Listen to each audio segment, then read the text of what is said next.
Assalamualaikum warahmatullahi wabarakatuh. Saudara juru acara, pembimbing gerakan tanah air, seterusnya wakil-wakil daripada NGO Melayu di negara kita ini, saya berterima kasih kerana diberi peluang untuk bercakap berkenaan dengan negara, dengan NGO. NGO ini bukan parti politik. Dia tumpu kepada perjuangan tertentu. Malangnya apa yang berlaku dalam politik mempunyai kesan terhadap NGO. Sama ada perjuangan NGO itu akan berjaya ataupun tidak dipengaruhi oleh politik. Sekian lama kita ada kemerdekaan ini, kita asingkan parti politik daripada NGO. Seolah-olah NGO tak ada hak dalam politik.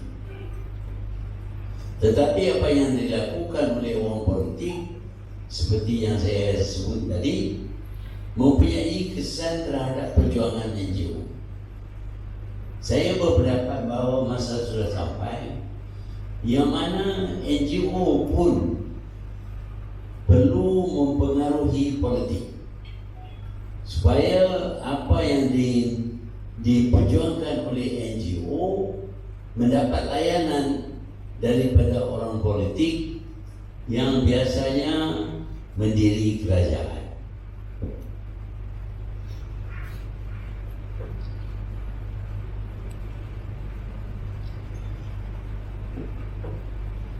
Sebab itu kali ini kita tukar sikit game plan kita. Kalau dahulu orang politik akan berpolitik dan akan tentukan jenis kerajaan yang kita dapat, tapi kali ini orang NGO juga perlu memainkan peranan dalam politik, sekurang-kurangnya melalui sokongan ataupun penolakan oleh NGO. Kita tahu dalam sistem demokrasi kita ada pilihan raya, dan dalam pilihan raya siapa saja perlu memainkan peranan dalam politik walaupun setakat undi. Tetapi kita nak undi siapa? Jadi pemikiran itu adalah pemikiran politik. Kalau kita undi dan kita dirikan kerajaan yang tidak bersimpati dengan kita, yang tidak memihak kepada kita, sudah tentu perjuangan kita tak akan tercapai. Tetapi kalau kita undi badan yang bersimpati dengan kita, yang faham kehendak kita, maka lebih kemungkinan kerajaan yang didirikan itu akan memberi layanan kepada perjuangan NGO. Sebab itu kali ini kita nak NGO memilih supaya perjuangan NGO ini akan berjaya dengan memilih parti yang faham perjuangan NGO dan bersifati dengan perjuangan NGO. Sebab itu kali ini kita harap NGO bukan saja tidak faham atau tahu berkenaan dengan politik dalam negara, tetapi hanya mengundi kadang-kadang secara buta tuli. Mengundi bukan kerana kebaikan, mengundi kerana dapat duit, mengundi kerana kesetiaan nenek moyang kita kepada parti, undi kepada parti yang nampak kuat. Jadi kita tak pilih parti yang terbaik, kita pilih parti yang memberi layanan sedikit sebanyak kepada kita semasa pilihan raya. Terutamanya parti yang cuba sogok wang kepada kita. Kenapa sogok wang? Kerana dia tak baik. Kalau dia baik, dia tak payah nak sogok wang. Kerana apa yang dia lakukan itu akan menguntungkan kita. Apa perlu wang kepada kita kalau kita dapati pekerjaan yang baik? Jadi bila dia sokok wang, dia tahu dia nak buat benda yang tak kita persetujui, tetapi untuk kita tidak tumpu kepada jenis manusia ataupun jenis parti yang bertanding, kita sokong kerana wang. Ini menyebabkan kita buat pilihan yang tak kena. Kita lihat banyak negara-negara apabila wang memain peranan dalam menentukan siapa jadi kerajaan, kebanyakan negara itu gagal. Sebaliknya, dalam negara yang mana wang tidak ada peranan, tidak ada sogokan, tidak ada rasuah, maka kerajaan yang dipilih adalah kerajaan yang berkebolehan. Bukan kerana wang, tetapi mereka berkebolehan. Sebab itulah mereka dapat sokongan dan mereka dapat diri kerajaan.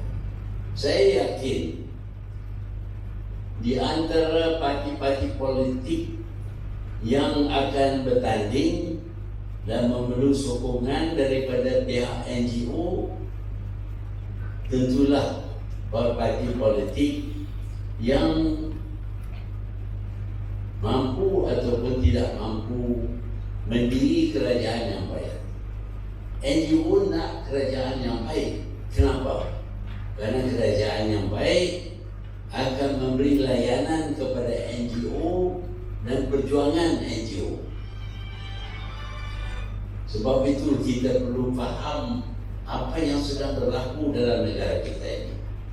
Semua orang tahu sekarang ini keadaan dalam negara kita ini kucak-kacir, tak menentu. Dalam jangka masa tak sampai 5 tahun, dalam satu edah saja sudah ada 3 kerajaan. Sebaliknya dulu 60 tahun baru ada 4 kerajaan. Kali ini dalam 5 tahun sudah ada 3 kerajaan. Kenapa? Kerana politik tidak menentu. Kerana kita tidak amalkan sistem pemilihan yang demokratik. Sistem pemilihan yang demokratik ialah dengan rakyat memilih kerajaan. Tetapi kali ini bukan rakyat yang memilih kerajaan, tetapi orang-orang tertentu dengan mengubah sokongan mereka memberi kemenangan kepada yang kalah. Yang ditolak oleh rakyat sekarang ini menjadi pemerintah melalui, kita kata, melalui pintu belakang. Jadi orang ini bukan mencerminkan kehendak rakyat, dia mencerminkan kehendak mereka, diri mereka sendiri. Kerana nak jadi kerajaan, boleh dapat kuasa, boleh buat itu dan ini, boleh curi duit pun. Yang kerajaan yang ada ni sekarang ini 2 kerajaan, satu dipimpin oleh Muhyiddin, satu dipimpin oleh Ismail Sabri. Kedua-duanya bukan dipilih oleh rakyat. Mereka masuk dalam melalui pintu belakang, melalui lompatan ahli-ahli daripada parti yang menang kepada parti yang kalah. Tiba-tiba parti yang kalah menjadi kerajaan, parti yang menang menjadi opposition. Ini bermakna bahawa sudah tidak ada lagi demokrasi dalam negara kita. Kita berpendapat bahawa kerajaan yang terbaik ialah kerajaan pilihan rakyat, bukan kerajaan yang ditolak oleh rakyat. Sudah tentu kita nak kerajaan yang menepati kehendak kita. Tetapi dalam jangka masa cuma 5 tahun, tak sampai 5 tahun, 4 tahun saja sudah ada tiga kerajaan, dan keadaan politik dalam negara tidak menentu. Apakah kerajaan-kerajaan ini mampu melayan ataupun mentadbir dengan baik? Sudah tentu tidak, kerana mereka bukanlah kerajaan pilihan rakyat. Mereka menggunakan wang, mereka menggunakan pengaruh, mereka menggunakan hukutan supaya mereka dapat sokongan, dan sekarang ini menjadi kerajaan. Kalau kita nak balik kepada demokrasi, jalannya ialah dalam pilihan raya juga. Tak lama lagi kita akan ada pilihan raya yang ke-15, dan dalam pilihan raya ini sekali lagi rakyat termasuk ahli-ahli NGO berpeluang untuk memilih kerajaan. Tetapi kerajaan mana yang nak dipilih? Dalam negara kita ini kita sedar bahawa ini negara berbilang kaum. Ada parti Cina, ada parti Melayu, ada parti India, ada parti Ipan, Kadasan, Dusun dan sebagainya. Jadi kita dapati bahawa program Melayu khususnya tidak banyak maju sejak kita merdeka. Bukan tak maju, maju juga. Tapi berbanding dengan orang Cina, kita kurang maju. Dan jarak antara kita dengan orang Cina menjadi lebih semakin lama. Mereka menjadi lebih kaya, kita menjadi lebih miskin. Kata orang, yang kaya menjadi lebih kaya, yang miskin lebih miskin. Inilah keadaan dalam negara kita. Dan ini kalau dia berterusan, negara pun akan hilang daripada dimiliki oleh orang lain. Kerana kita miskin, kita jual tanah, kita jual barang, kita jual segala-galanya, termasuk undi kita pun kita jual. Kita tinggal apa? Tak ada apa. Sebab itu kita perlu pertahankan kedudukan orang lain. Yang memerintah sekarang ini orang Melayu juga, tetapi orang Melayu yang sudah menyeleweng. Mereka bukan berjuang untuk bangsa, untuk negara, untuk agama, tapi berjuang untuk duit, untuk nak curi duit. Sampai ada yang pemimpin mereka yang sekarang dipenjarakan selama 12 tahun kerana curi duit. Itu yang berlaku. Sebab itu sekarang ini kita perlu alih kepada gerakan ataupun kepada parti yang lain. Tetapi parti yang lain tak ada banyak pilihan. Kalau kita nak pilih parti yang sekarang ini memerintah, mereka memerintah melalui pintu belakang, dan tidak ada sesuatu yang dilakukan oleh mereka yang baik untuk kita. Dalam kita kalau perniagaan, kalau kita bekerja, peluang kerja tak cukup, perniagaan tak maju, macam-macam masalah, kerajaan ini tak mampu menanganinya. Yang kerajaan ini didominasi oleh orang lain. Kalau kita nak tukar, dapatkah kita tukar dengan kerajaan yang bukan Melayu? Saya fikir orang Melayu tidak boleh terima kerajaan yang bukan Melayu, kerana kepentingan orang Melayu tidak akan dilayani oleh orang bukan Melayu. Mereka nak cari kerajaan yang dikuasai oleh orang Melayu, tetapi tidak terlibat dengan segala jenayah, pencurian, pentadbiran yang menyeleweng, salah guna kuasa. Itu Melayu juga, tetapi Melayu yang tidak baik. Kita nak cari Melayu yang tidak terlibat dengan jenayah. Pada mulanya tidak ada badan yang betul-betul Melayu. Sudah kita dapati pilihan kita adalah antara kerajaan yang didominasi oleh orang Melayu tetapi tidak baik, dan yang didominasi oleh bukan Melayu yang tidak memberi layanan kepada kepentingan orang lain. Kalau kita nak satu kerajaan Melayu, kita terpaksa tubuh kerajaan Melayu, parti Melayu ataupun gerakan Melayu yang boleh berlawan dengan parti Melayu juga, tapi parti Melayu yang tidak baik. Sebab itulah kita telah tubuh satu badan pada mulanya sebagai satu parti politik berjuang, tetapi pejuang sekarang ini bekerjasama dengan 3 buah parti politik yang lain yang juga terdiri daripada orang Melayu dan juga dengan orang yang bukan dalam politik, orang parti dari NGO. Dan kalau kita dapat kumpul Melayu yang baik dalam NGO, orang perseorangan, ahli akademik, ahli perniagaan, profesional, dan juga NGO di parti politik, kita cantum itu semua, tiba-tiba kita dapati satu golongan yang kuat yang mampu bersaing dengan Melayu yang tak baik. Jadi inilah sebabnya yang kita tubuh gerakan Tanah Air yang terdiri daripada orang Melayu, ada yang orang Melayu politik, ada yang bukan politik. Kita harap dalam pilihan raya yang akan datang, kita akan melawan, terutamanya melawan dengan parti Melayu yang tidak baik.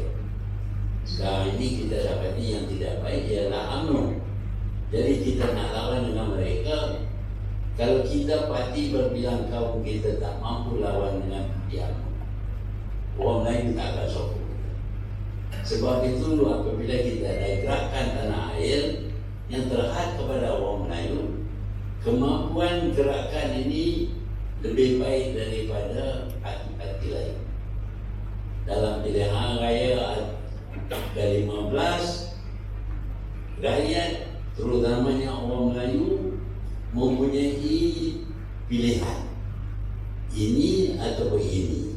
Ini kerajaan Melayu juga, Melayu yang tidak baik, yang terlibat dengan jenayah, dan pemimpin mereka sudah dimasuk dalam penjara. Yang ini terdiri daripada orang Melayu juga, tetapi tidak terlibat dengan jenayah, masih lagi pegang kepada perjuangan untuk bangsa, untuk negara, untuk agama. Yang mana nak pilih? Sudah tentu kalau kita tak suka dengan yang ini, kita pilih yang ini, maka kita akan dapat kerajaan yang masih didominasi oleh orang Melayu, tetapi tidak terlibat dengan jenayah, dengan salah guna kuasa dan sebagainya. Jadi inilah gerakan Tanah Air, dan kita terpaksa tegangkan perjuangan. Kenapa kita ada gerakan Tanah Air ini? Sebabnya kerana kita nak beri pilihan kepada rakyat, nak orang Melayu mendominasikan kerajaan, tetapi bukanlah orang Melayu yang jahat. Kita nak orang Melayu yang baik. Dan kalau kita periksa selidik gerakan Tanah Air ini, tak ada satu pun pemimpin mereka yang dikenangkan jam bankrupt ataupun dimasuk dalam jail, masuk dalam penjara, ataupun terlibat dengan jenayah. Jadi sekarang ini ada pilihan, nak ini atau yang ini. Nak ini kita kekalkan dengan kerosakan. Kalau nak berbaik berkerosakan pihak ini. Jadi inilah parti, bukan parti sebenarnya, satu gerakan rakyat yang bergabung semata-mata untuk dirikan kerajaan Melayu yang baik. Itulah hasrat gerakan tanah air. Jadi saya nak berhenti situ, nak bagi peluang untuk soalan.